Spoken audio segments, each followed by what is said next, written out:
ಇನ್ನು ಸತೀಶ್ ಹುಗ್ಗಿ ಕಾರ್ಗೆ ಬೆಂಕಿ ಹಚ್ಚಿದ್ದ ಕೇಸ್ಗೆ ಟ್ವಿಸ್ಟ್ ಸಿಕ್ಕಿದೆ. ಬೆಳಗ್ಗೆ ಆರ್ಎಸ್ಎಸ್ ಕುಮ್ಮಕ್ಕಿನಿಂದ ಬೆಂಕಿ ಹಚ್ಚಿದ್ದಾಗಿ ಹೇಳಿಕೆಯನ್ನ ಕೊಟ್ಟಿದ್ರು ಸತೀಶ್ ಹುಗ್ಗಿ. ಆದ್ರೆ ಇದೀಗ ಇದಕ್ಕೆ ಟ್ವಿಸ್ಟ್ ಸಿಕ್ಕಿದೆ. ಹಳೆ ಕೇಸ್ ಸಂಬಂಧ ಅಂತ ಗೊತ್ತಾಗ್ತಾ ಇದೆ ಈ ಘಟನೆಗೆ. ಭೀಮ್ ಆರ್ಮಿ ಸಂಘಟನೆ ರಾಜ್ಯ ಪ್ರಧಾನ ಕಾರ್ಯದರ್ಶಿ ರಾಜ್ಕುಮಾರ್ ಹುಗ್ಗಿ ಸೇರಿ 4 ವಿರುದ್ಧ ಎಫ್ಐಆರ್ ದಾಖಲಾಗಿದೆ. ಸತೀಶ್ ಹುಗ್ಗಿ ಸಂಬಂಧಿಯಾಗಿರುವಂತಹ ರಾಜ್ಕುಮಾರ್ ಹುಗ್ಗಿ ಇವತ್ತು ಬೆಳಗ್ಗೆ ಆರ್ಎಸ್ಎಸ್ ಬಗ್ಗೆ ಆರೋಪವನ್ನ ಮಾಡಿದ್ರು.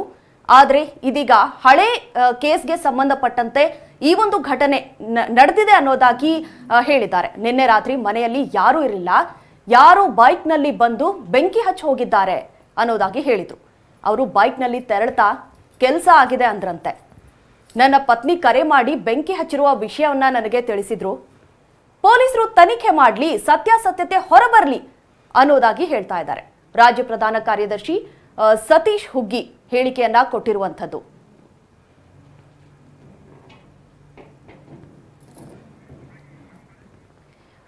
ಸತೀಶ್ ಹುಗ್ಗಿ ಕಾರ್ಗೆ ಬೆಂಕಿ ಹಚ್ಚಿದ್ದ ಕೇಸ್ಗೆ ಸಂಬಂಧಪಟ್ಟಂತೆ ಒಂದು ದೊಡ್ಡ ಟ್ವಿಸ್ಟ್ ಸಿಕ್ಕಿದೆ. ಆರ್ಎಸ್ಎಸ್ ಕುಮ್ಮಕ್ಕಿನಿಂದ ಬೆಂಕಿ ಹಚ್ಚಿದ್ದಾಗಿ ಹೇಳಿಕೆಯನ್ನ ಕೊಟ್ಟಿದ್ರು.